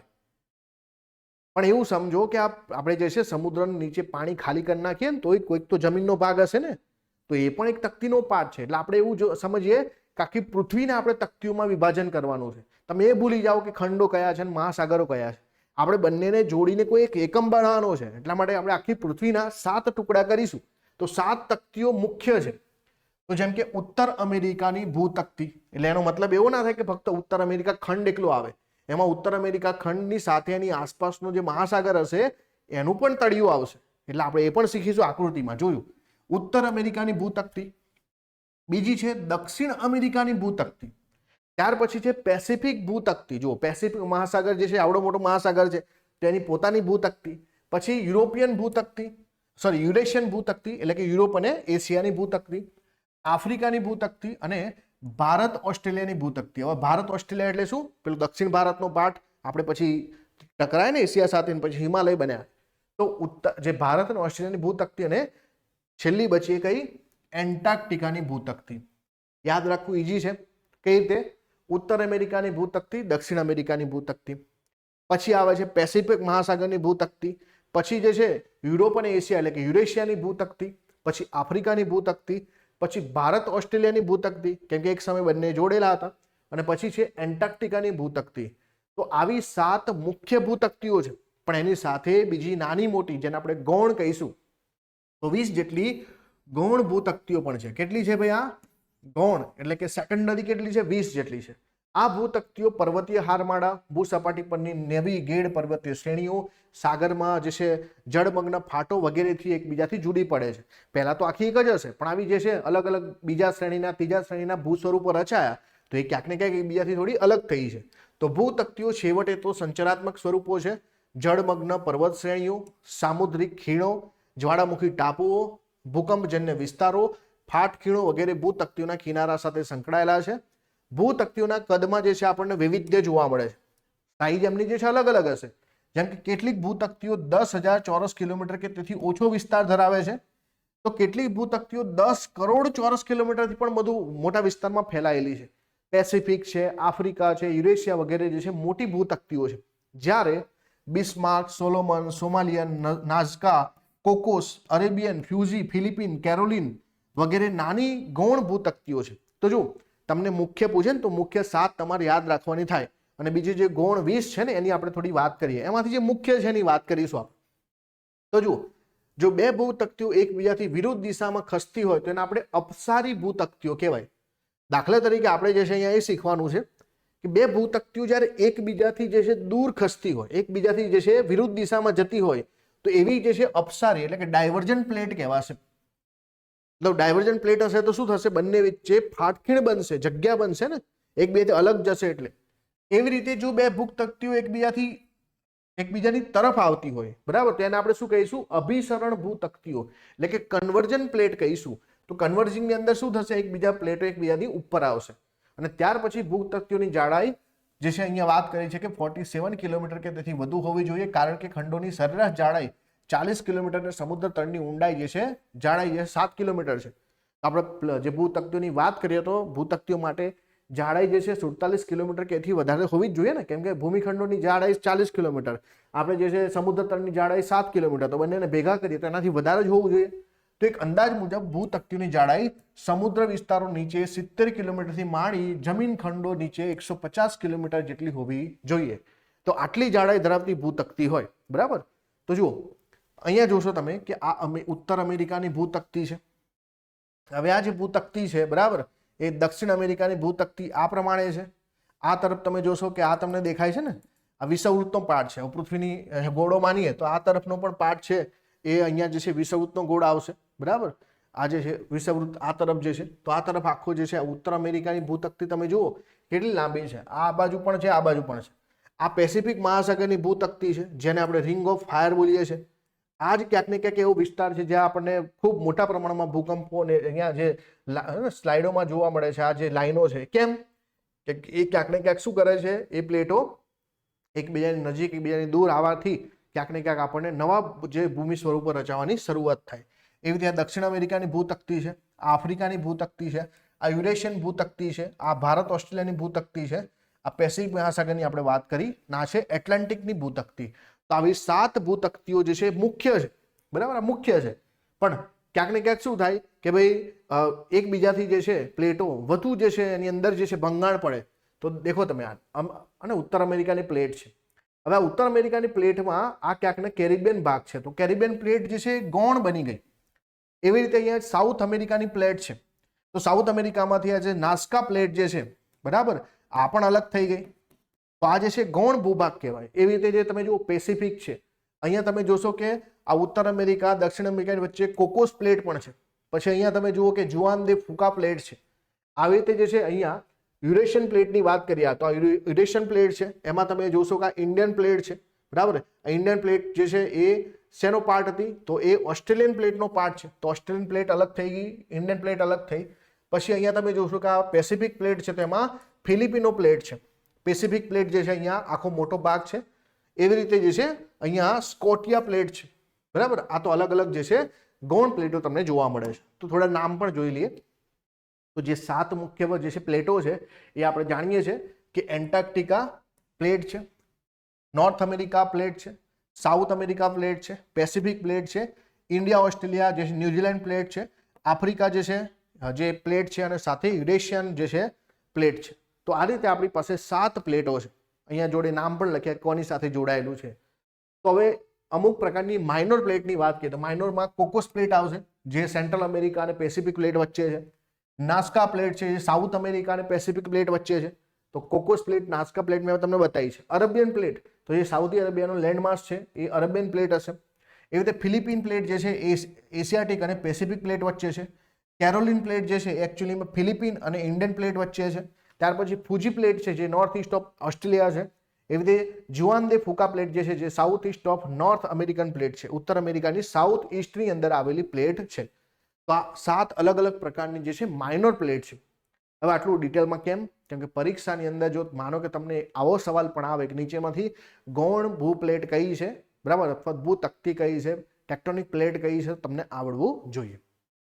ચલો, તો આપણે મુખ્યની પણ વાત કરી, મેજર પ્લેટની વાત કરી, અને માઇનોર એટલે કે ગૌણ પ્લેટની પણ વાત કરી છે. થોડા આગળ વધીએ. તો ભૂતકતીઓ સરકે છે તેની સાબિતી નિષ્ક્રિય જ્વાળામુખીઓની પર્વત શૃંખલા છે. નિષ્ક્રિય જ્વાળામુખીઓ જે છે એ ભૂતકતીઓ એકબીજાથી સરકે છે એની સાબિતી છે. માનવામાં આવે કે ભાઈ એસ્નોસ્ફિયરના ઉદ્ભવતા ઉષ્ણતાયન પ્રવાહો ભૂતકતીઓની ગતિશીલ રાખે છે. એકચ્યુઅલીમાં થાય શું કે આપણે વાત કરીએ પ્રમાણે આ પૃથ્વીનો ગોળો છે ને ઉપર આપણા જે છે ભૂભાગો છે, આ પ્લેટો જે છે ઉપર છે, પણ નીચેનો જે ભાગ છે આપણે એની વાત કરી કે ભાઈ અર્ધ પ્રવાહી સ્થિતિમાં છે. અને અર્ધ પ્રવાહી સ્થિતિનું જે ઉપરનું જે ઘન આવરણ છે, બરાબર, ક્યાંક ને ક્યાંક એ જે છે અર્ધ પ્રવાહીમાં છે. તો એ શું છે? એસ્ટોનોસ્ફિયર. અને એની ઉપર જે છે એના જે ઉષ્ણતાયનના પ્રવાહો છે એ શું કરે છે? આ ઉપરના ભાગોને ગતિશીલ રાખે છે. મેન્ટલ અતિ ગરમ ભાગો આવેલા છે જે જ્વાળામુખીના ઉદ્ભવ સ્ત્રોત છે. સરકતી ભૂતકતી પર આવેલા જ્વાળામુખીઓ અતિશય ગરમ કેન્દ્ર ભાગોથી દૂર હડસેલાઈ જતા નિષ્ક્રિય જ્વાળામુખી બની જાય છે. કેવી રીતે? કે માનો કે એક સમયે અહીંયા મેગ્માનું પ્રમાણ ખૂબ છે, સમજો ખાસ, હા, મેગ્મા અહીંયા છે. હવે અહીંયા આ ભાગ ઉપર પ્રેશર કરશે, અહીંયા જે છે ક્યાંક ને ક્યાંક વોલ્કેનો બનાવે. હવે માનો કે અત્યારે વર્તમાનમાં અહીંયા કોઈ એક વોલ્કેનો છે, તો અહીંયાથી જે છે શું કરશે? મેગ્મા નીકળતો જશે. પણ હવે જે છે માનો કે આ પૃથ્વીનો ઉપરનો પોપડો જે છે એ ખસીને અહીંયા આવી ગયો, એટલે કે વોલ્કેનો તો અહીંયા આવી ગયો ને, વોલ્કેનો અહીંયા આવી ગયો છે અને એનો નીચે જે મેગ્મા હતો એ તો અહીંયા હતો. મેગ્મા તો ખસ્યો નહીં, ઉપરની પ્લેટ ખસી ગઈ. તો આ જે જ્વાળામુખી કેવો બની જશે? નિષ્ક્રિય બની જશે, કેમ કે એની નીચે તો કોઈ મેગ્મા જ નથી અને મેગ્મા નીકળે નહીં. તો પછી જે વોલ્કેનો જે છે ફાટશે કેવી રીતે? તો નિષ્ક્રિય જ્વાળામુખીઓ જે છે એ એની સાબિતી છે કે ભૂતકતીઓ સરકે છે. તો અહીંયા મેગ્મા અહીંયા હતો ને ભૂત અહીંયા જે છે વોલ્કેનો હતો, એ વોલ્કેનો ખસીને અહીંયા આવી ગયો, પણ મેગ્મા તો ત્યાંનો ત્યાં જ છે. તો આ એક સાબિતી છે કે ક્યાંક ને ક્યાંક જે છે, બરાબર, નિષ્ક્રિય જ્વાળામુખીઓ કેમ બને છે? તો જ્વાળામુખીઓ અતિશય ગરમ કેન્દ્ર ભાગોથી દૂર હડસેલાઈ જતા નિષ્ક્રિય જ્વાળામુખીઓ બની જાય છે. કેટલાક ભૂગોળવિદો ભૂતકતીઓને સરકવાની ક્રિયા માટે ઉષ્ણીનયન પ્રવાહોની કારણભૂત માનતા નથી. તેમના મત અનુસાર જે છે મિશ્રાવણમાં રહેલો મેઘમાં સમુદ્ર તળની આ દ્વારા બહાર આવી નવું સમુદ્ર તળ રચે છે. લાવાના ધક્કાના કારણે ઢોળાવની દિશામાં સરકે છે. નવું સમુદ્ર સ્થળ જે છે સરકતા પટ્ટા એટલે કન્વેયર બેલ્ટની ગરજ સારે છે. તો આપણે જે સી ફ્લોર જે છે સ્પ્રેડિંગની થિયરી ભણ્યા ને એ વાત કરે છે કે ભાઈ મેઘમાં ફાટશે તો એ જે છે આ કહેવાનો મતલબ આવો છે કે અહીંયા માનો કે જ્વાળામુખી ફાટે સમુદ્રની અંદર, તો અહીંયાથી મેઘમાં નીકળતો જશે, અહીંયા ભૂભાગો બનતા જશે. આ ભૂભાગો આ રીતે જે છે અંદર આવતા જશે અને આ કન્વેયર બેલ્ટની જેમ કે ઉપરનો પ્રદેશ આમ નીચેથી ખસતો ખસતો ખસતો ખસતો આ રીતે એકબીજામાં જતો જાય. તો કન્વેયર બેલ્ટ જે છે બરાબર, માનો કે તમે કોઈ કંપનીમાં કે કોઈ પ્રોડક્ટો બનતી હશે જોઈ હશે ને કે કેવી પ્લેટ એક જે બેલ્ટ હોય તેના ઉપર જે છે ને આપણે કોઈ પણ બળ વગર આપણે જે છે એના હાથ લગાવવો નથી પડતો. બોટલ હોય, કોઈ જે છે કોઈ ફૂડ પ્રોડક્ટ હોય, એકબીજાથી આગળ જે છે વધતી જાય, પછી જે નવા મશીનમાં જાય ત્યાંથી આગળ વધતી જાય. તો આ ભૂમિ ભાગો જે છે એ પણ સમુદ્ર તળના જે છે જે પેટાળના અંદર જે રહેલા રસ ઉપર તરે છે અને જેમ જેમ મેઘમાં બહાર આવતો જાય એ કન્વેયર બેલ્ટની જેમ જે છે આખી પદ્ધતિ જે છે આગળ વધતી જાય છે. તો ભૂતત્વી વિચારધારામાં સમુદ્ર તળ પ્રસરણ અને ખંડ પ્રવહન વિચારધારાઓ એક વૈજ્ઞાનિક જે છે રીતે એક વૈચારિક સૂત્રમાં બાંધવાનો પ્રયત્ન થયો છે. તો ભૂમિખંડો અને મહાસાગરની ઉત્પત્તિ અને વિતરણ તથા કેરી નિર્માણ પ્રક્રિયાને સમજાવતી આ સૌથી મહત્વની વૈજ્ઞાનિક વિચારધારા છે. અત્યાર સુધી ક્યાંક ને ક્યાંક જે છે આ 3 પ્રકારની થિયરીથી આપણે સમજી શક્યા કે ભૂમિ ભાગોની રચના કેવી રીતે થઈ. તો આપણી પાસે 3 થિયરી છે બરાબર. એક તો આપણે શું ભણ્યા ખંડ પ્રવહન, બીજું જે છે સમુદ્ર તળ પ્રસરણ અને ત્રીજી જે છે પ્લેટ ટેક્ટોનિક થિયરી. તો 3 જે છે થિયરીની મદદથી આપણે સમજ્યા કે ખંડો કેવી રીતે બન્યા, મહાસાગરો કેવી રીતે બન્યા. એમાં આપણે 3 પ્રકારના જે છે બરાબર બળની વાત કરી. એક તો ડાયવર્જન્ટ પ્લેટ બાઉન્ડ્રી કે જેમાં શું થશે કે બંને પ્લેટો એકબીજાથી દૂર જતી હશે અને એકબીજા દૂર થાય તો શું વચ્ચે ભંગાણ પડે બરાબર. વચ્ચે શું બને ભંગાણ થાય. તો દાખલા તરીકે અહીંયા ઓશિયનમાં આ પ્લેટ છે ને આ પ્લેટ છે અને એકબીજાથી દૂર થાય તો અહીંયા શું બને ઓશિયનિક રીજ બને બરાબર ને. બીજું છે કન્વર્જન્ટ. કન્વર્જન્ટમાં શું હશે એકબીજા પ્લેટો એકબીજાની સામસામે આવશે તો શું થશે કે જે હલકી હશે બરાબર એ ઉપર રહેશે, જે ભારે હશે નીચે જતું રહેશે. તો આવી રીતે ઓશિયનિક ટ્રેન્ચ બને બરાબર. એકબીજાની સામે આવે તો શું બને ટ્રેન્ચ બને. અને જે છે એક પ્લેટો એકબીજાથી જે છે અને ઘસારણ થતું હશે, એકબીજાની જે છે બાજુમાંથી પસાર થતી હશે તો ટ્રાન્સફોર્મ ફોલ્ટ જે છે અહીંયા બને બરાબર. આ ધ્યાન આપજો, ટ્રાન્સફોર્મ ફોલ્ટ બને. તો ક્યાંક ને ક્યાંક આ 3 જે છે બાઉન્ડ્રી વિશે આપણે ભણ્યા. આગળ વધીએ તો ભારતીય ભૂતકતીનું જે છે સંચલન વિશે આપણે વાત કરી. આપણે દુનિયાની વાત કરી, દુનિયાની અલગ અલગ પ્લેટોની વાત કરી. હવે થોડી ભારતની પ્લેટોની વાત કરીએ. વિશ્વમાં કુલ 7 મુખ્ય ભૂતકતીઓ છે. તો ભારતીય ભૂતકતી જે છે જેને આપણે શું બોલીશું ઇન્ડિયન પ્લેટ જે છે એની વાત કરીશું. તો ઇન્ડિયન પ્લેટ એકચ્યુઅલીમાં કઈ તકતીનો ભાગ છે? ઇન્ડિયા, ઓસ્ટ્રેલિયા અને ન્યુઝીલેન્ડ ભૂતકતીનો પાર્ટ છે. તો આ જે છે ભૂતકતી ભારતીય ઉપખંડ, ઓસ્ટ્રેલિયા ખંડ, તસ્માનિયા, ન્યુઝીલેન્ડ, હિન્દ મહાસાગરનું તળિયું અને પેસિફિક મહાસાગરના નૈઋત્ય વિસ્તારની તળિયાની બનેલી છે. આપણે ટૂંકમાં એને ઇન્ડિયન, ઓસ્ટ્રેલિયન, ન્યુઝીલેન્ડ પ્લેટ કહીશું. તો ભારતીય ભૂતકતીના ઉત્તર પૂર્વ તરફ સરકવાના કારણે ભારતીય ભૂતકતી અને યુરેશિયન તકતી વચ્ચે દબાણ સર્જાય છે, જેના પરિણામે જે છે જો અહીંયાથી જે છે ઇન્ડિયન પ્લેટ એ નોર્થ ઈસ્ટ તરફ ખસે છે. અહીંયા જે છે કઈ પ્લેટ છે ભાઈ? યુરેશિયન પ્લેટ છે. આ યુરેશિયન પ્લેટ અને આ બંને વચ્ચે જે છે શું થશે કે આ પ્લેટ ખસતા ખસતા ખસતા અહીંયા આવશે બરાબર. તો આ પ્લેટ જે છે આ પોતાની દિશા આવી બનાવે છે ને અહીંયા, તો અહીંયા બને છે આપણે હિમાલય. હિમાલય કેમ બને છે? તો આ બંને પ્લેટો એકબીજા સાથે જે છે અને ટકરાય છે, એકબીજા સાથે જે છે કન્વર્જન થાય ને, કન્વર્જન થાય કેમ કે ડાયવર્જન તો દૂર થાય, કન્વર્જનમાં શું થાય એકબીજાની નજીક આવે છે. તો એના પરિણામે જે છે ભારતીય ભૂતકતી અને યુરેશિયન પ્લેટ વચ્ચે દબાણ સર્જાય, જેના પરિણામે જે છે હિમાલયન પર્વત શ્રેણીનું સર્જન થાય. અને જો જ્યારે પણ બે પ્લેટો એકબીજાથી નજીક આવે અને પછી જે છે એકબીજાના જે છે અંદર એક પ્લેટ નીચે જશે, એક પ્લેટ એકબીજા પ્લેટ પર દબાણ કરશે તો શું થશે? અમુક ભૂમિ ભાગ ઉપસી આવશે અને ત્યાં જે છે રચના થશે ગેડીકરણની. ફોલ્ડ માઉન્ટેન બને. તો હિમાલય કેવા છે ભાઈ? ફોલ્ડ માઉન્ટેન છે. આજે પણ તેમાં ભૂકંપો થતા રહે છે. એની પાછળનું કારણ આ બે પ્લેટો એકબીજા સાથે અથડાય છે. એપ્રિલ 2015માં નેપાળમાં આવેલો ભૂકંપ પણ આનું જ પરિણામ છે. ભારતીય ભૂતકતી આશરે 75 મિલિયન વર્ષ પહેલા એન્ટાર્કટિકાથી છૂટી પડવાનો અંદાજ છે અને આ ભૂતકતીઓ અત્યાર સુધી આશરે 5000 કિલોમીટર અંતર કાપ્યું હોવાનું મનાય છે. આ એક સ્લો પ્રોસેસ છે ને, પણ વર્ષો વીતી ગયા તો ઓસ્ટ્રેલિયા અને આ ન્યુઝીલેન્ડ વાળી પ્લેટ જે છે એન્ટાર્કટિકાથી અલગ થયા કેટલા વર્ષ થયા? 75 મિલિયન વર્ષ થયા. અત્યાર સુધી કેટલું અંતર કાપ્યું? અને 5000 કિલોમીટરનું અંતર કાપ્યું. તો ભારતીય ભૂતકતીની ઉત્તરે હિમાલય પર્વત શ્રેણીઓ તથા પશ્ચિમ અને દક્ષિણમાં હિન્દ મહાસાગરમાં જળમગ્ન પર્વત શ્રેણીઓ જે છે, જો ધ્યાન આપજો, જ્યારે પણ જે છે કોઈ પર્વત જે મહાસાગરની અંદર બને એને રીચ કહેવામાં આવે, એટલે કે આને શું કહીશું? જળમગ્ન પર્વત શ્રેણીઓ કહીશું. હિન્દ મહાસાગરના તળિયે 90 ઈસ્ટ હારમાળા, મેસ્કારેન હારમાળા અને આ હારમાળાઓ વૈશ્વિક જ્વાળામુખી પટ્ટાના ભાગરૂપે છે. તો એ પણ આપણને ખબર પડે કે પ્લેટ જે છે એ ફક્ત ભૂમિ ભાગ ઉપર જ નહીં, સમુદ્રના તળિયામાં પણ આવેલી છે. એટલા માટે તો આપણને જે છે પેસિફિક પ્લેટ આખી અને સાથે આ હિન્દ મહાસાગરની પ્લેટ જે છે એમાં પણ આ પ્રકારની જે છે પર્વતમાળાઓને રચના આપણને જોવા મળે છે. તો આ થયું આપણું ચેપ્ટર. હવે આપણે એના આધારિત પ્રશ્નોની ચર્ચા કરીશું. પ્રશ્નોમાં પહેલા કે ભાઈ મુખ્ય ભૂતકતીઓની સંખ્યા કેટલી? તો તમને બધાને આવડે કે મુખ્ય ભૂતકતીઓ કેટલી છે? ભાઈ આપણી પાસે 7 છે. પૃથ્વી સપાટી પર જલાવરણો કુલ કેટલો વિસ્તાર જે છે ધરાવે છે? કેટલો ટકા વિસ્તાર? તો જુઓ, પાણી જે છે કેટલું છે? પાણી છે 71%, 29% ભૂમિ ભાગ.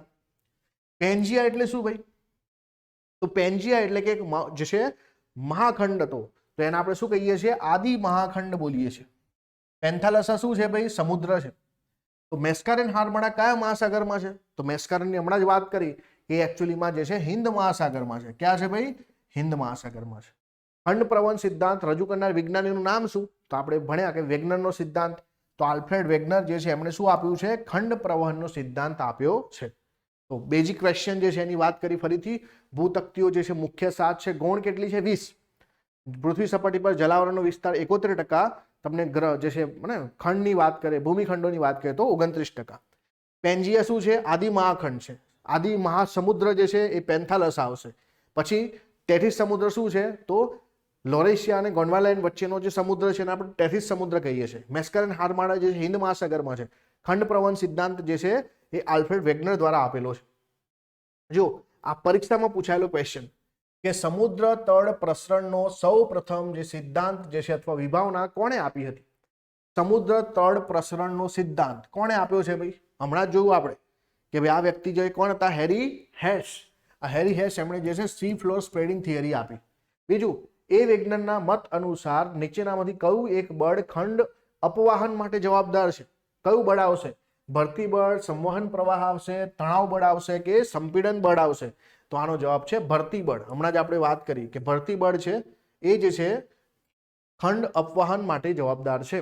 તો બંને ક્વેશ્ચન પરીક્ષામાં પૂછાયેલા છે. સમુદ્ર તળ પ્રસરણમાં આવશે હેરી હેશ અને એ વિજ્ઞાનના મત અનુસાર જે છે કયું બળ આવશે? ભરતી બળ આવશે. ચલો આગળ. લોરેશિયા ભૂભાગ એ પ્રી કેમ્બ્રિયન ભાગ નીચેનામાંથી કયો હતો?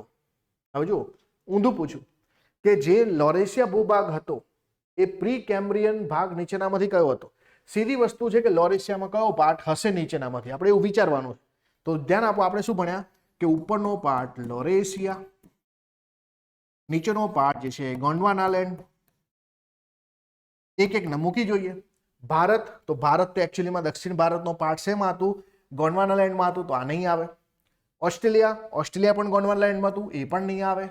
આફ્રિકા પણ ગોંડવાનાલેન્ડમાં હતું, એ પણ નહીં આવે. તો શું આવશે લોરેશિયામાં? ચીન આવશે. જો આવો ક્વેશ્ચન પરીક્ષામાં પૂછાયો તો જવાબ શું આવશે? આનો જવાબ આવશે ચીન. આગળનો question. According to plate tectonic concept how many major plate are there? Plate tectonic theory પ્રમાણે જે છે સૌથી મુખ્ય જે છે ભૂતકતીઓ કેટલી છે? તો ભૂતકતીઓની સંખ્યા 7 છે, આપણે જાણીએ છીએ. The continental drift theory was proposed by. Continental drift theory કોણે આપી? તો એ પણ આપણે જાણીએ છીએ કે ભાઈ ખંડ પ્રવહનનો સિદ્ધાંત જે છે આલ્ફ્રેડ વેગનર સાહેબે આપ્યો છે. Which one of the following is not a minor plate? નીચેનામાંથી માઇનોર એટલે કે ગૌણ પ્લેટ કઈ નથી? તો ધ્યાન આપજો. નાસ્કા પ્લેટ એ ગૌણ પ્લેટ છે. અરેબિયન પ્લેટ ગૌણ પ્લેટ છે. ફિલિપિન્સ પ્લેટ એ ગૌણ પ્લેટ છે. પરંતુ એન્ટાર્કટિકા કેવી છે? મુખ્ય પ્લેટ છે, મેજર પ્લેટ છે. અને મેજર પ્લેટ હોય તો એ માઇનોર ના હોય, બરાબર ને? જે મેજર છે માઇનર ના હોય. તો આનો જવાબ શું આવશે? એન્ટાર્કટિકા એ મેજર પ્લેટ છે, માઇનોર પ્લેટ નથી. Which one of the following is the type of flat boundary of Indian plate along with Himalayan mountain? તો ધ્યાન આપો કે અહીંયાથી જે છે જે પ્લેટ બાઉન્ડ્રી છે ઇન્ડિયન પ્લેટ એ હિમાલયન માઉન્ટેન પાસે કેવા પ્રકારની બાઉન્ડ્રી છે? એ ઓશિયન કોન્ટિનેન્ટલ કન્વર્જન છે, ડાયવર્જન છે, ટ્રાન્સફોર્મ બાઉન્ડ્રી છે કે કોન્ટિનેન્ટ કન્વર્જન છે? તો ધ્યાન આપજો, અહીંયા આપણને બે પ્રકારે સવાલ પૂછ્યો છે, બરાબર. થોડું અહીં એડવાન્સ લેવલનું છે, પણ આપણે એવું આપવાનું છે કે જે ઇન્ડિયન પ્લેટ જે છે, જે હિમાલયન માઉન્ટેનને અડે છે, એ બંને કેવા પ્રકારની બાઉન્ડ્રી કહેવાશે, બરાબર. જો આપણે એટલું જાણીએ છીએ કન્વર્જન છે, એટલે ડાયવર્જન વાળો ઓપ્શન તો આવશે જ નહીં, ટ્રાન્સફોર્મ પણ નહીં આવે. હવે જ્યારે કન્વર્જન છે, એકબીજાની નજીક આવે છે, તો એમાં ઓશિયન અને કોન્ટિનેન્ટ છે કે પછી કોન્ટિનેન્ટ છે? બંને તરફ કોન્ટિનેન્ટ છે કે એક તરફ ઓશિયન છે ને કોન્ટિનેન્ટ છે? તો આનો જવાબ એકચ્યુઅલીમાં શું આવશે? કોન્ટિનેન્ટ કન્વર્જન છે, બરાબર. ઇન્ડિયન પ્લેટ આ તરફ છે, આ તરફ જે છે યુરેશિયન પ્લેટ છે, ને બંને અહીંયા કોન્ટિનેન્ટ છે, અહીંયા પણ કોન્ટિનેન્ટ છે, તો કોન્ટિનેન્ટ કન્વર્જન પ્લેટ છે. આ સમજમાં આવ્યું ને? કોન્ટિનેન્ટ કન્વર્જન પ્લેટ છે, એટલે આપણે એને શું કહીશું? Continent conversion. કન્વર્જનનો મતલબ એકબીજાની નજીક આવે. જ્યારે એકબીજાથી દૂર જાય ને તો આપણે એને શું કહીશું? ડાયવર્જન કહીશું. અને માનો કે એકબીજાની બાજુમાંથી પસાર થાય તો એને આપણે ટ્રાન્સફોર્મ બાઉન્ડ્રી કહીશું, બરાબર. થોડા સમય પહેલા તુર્કીની અંદર જે ભૂકંપ આવ્યો ને, તો તુર્કીમાં જે ભૂકંપ આવ્યો એ ક્યાંક ને ક્યાંક ટ્રાન્સફોર્મના કારણે આવ્યો છે. ટ્રાન્સફોર્મ બાઉન્ડ્રી છે એટલા માટે આવ્યો છે. એના વિશે ભણજો તમે ખાસ. આગળ વધીએ. What was the name given by Alfred Wegener to large continent surrounded? તો જો ધ્યાન આપો કે લાર્જ કોન્ટિનેન્ટ છે, એના આસપાસ જે વિસ્તાર આવ્યો છે એને શું નામ આપવામાં આવ્યું? તો જે લાર્જ જે છે વિસ્તાર છે એની આસપાસ જે આવ્યો છે એને આપણે શું નામ? જે name given by Alfred Wegener to large continent surrounded, તો એને આપણે શું કહીશું? પેન્જિયા કહીશું ને, જે પેન્જિયા છે. બીજું કે આલ્ફ્રેડ વેગનરે જે છે કોન્ટિનેન્ટ ડ્રીપ થિયરી જે છે કયા વર્ષે આપી? તો એમણે 1912માં થિયરી આપી, પરંતુ 1924માં એ પ્રસિદ્ધ થઈ, ઇંગ્લિશની અંદર એનું ભાષાંતર થયું.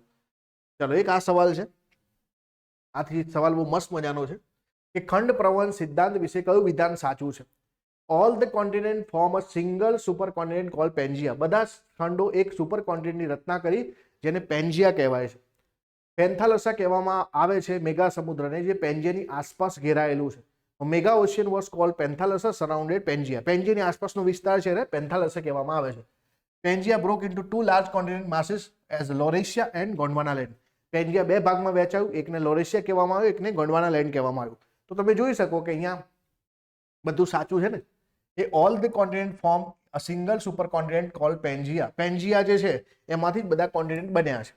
બીજું જે છે કે જે પેન્થાલસા છે એ પેન્જિયાની આસપાસનો જે સમુદ્ર છે, જેને આપણે મેગા સમુદ્ર મેગા ઓશિયન કહીએ છીએ.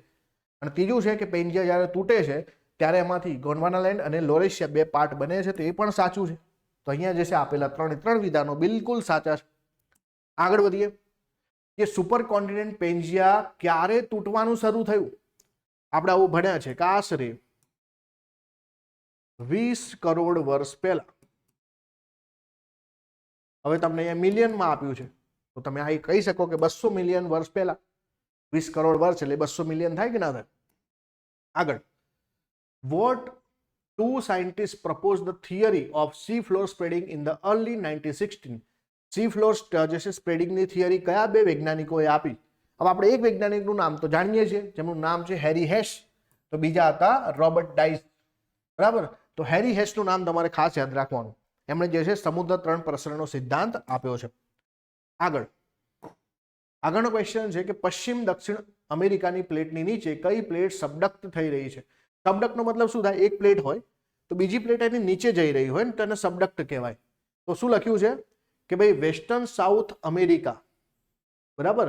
આ તરફ શું છે? વેસ્ટર્ન સાઉથ અમેરિકાની નીચે કઈ પ્લેટ જઈ રહી છે?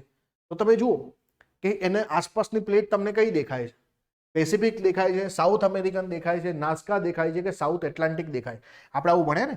આ દક્ષિણ અમેરિકાની પ્લેટ છે, ઉપર જે છે ઉત્તર અમેરિકાની પ્લેટ છે. તો અહીંયા આપણે એક નાસ્કા પ્લેટ ભણ્યા હતા. તો નાસ્કા પ્લેટ જે છે અહીંયા આવશે કે શું થઈ રહી છે ભાઈ? સબડક્ટ થઈ રહી છે, નીચે જઈ રહી છે. ચલો આગળ.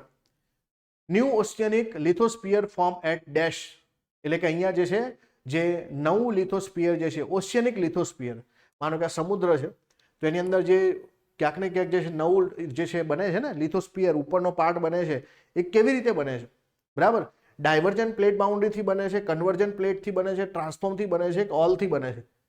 તો આપણે શું ભણ્યા કે જ્યારે પણ જે છે કોઈ પર્ટિક્યુલર વોલ્કેનો ફાટે તો મેઘમાં બહાર નીકળે, તો આ જે રચના થાય એમાં શું થાય?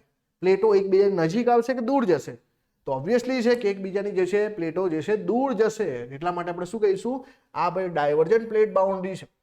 જે નવું સમુદ્ર તળ બને તો એમાં પ્લેટો એકબીજાથી દૂર જાય, સી ફ્લોર સ્પ્રેડિંગ કહીએ છીએ આપણે, તો એ ડાયવર્જન્ટ પ્લેટ હશે, કન્વર્જન્ટ નહીં હોય. ક્લિયર? તો આ રીતે જે છે આપણું ચેપ્ટર અહીંયા પૂરું થાય છે. હું આશા રાખું છું કે આ વિડીયો તમને ખૂબ પસંદ આવશે. તમે વિડીયોને લાઇક કરજો અને સાથે તમને આપણા વોટ્સઅપ, ટેલિગ્રામ અને બધી લિંકો જે છે એ વિડીયોના ડિસ્ક્રિપ્શનમાં આપેલી છે. વિડીયો ગમે તો લાઇક જરૂરથી કરજો. All the best. Thank you.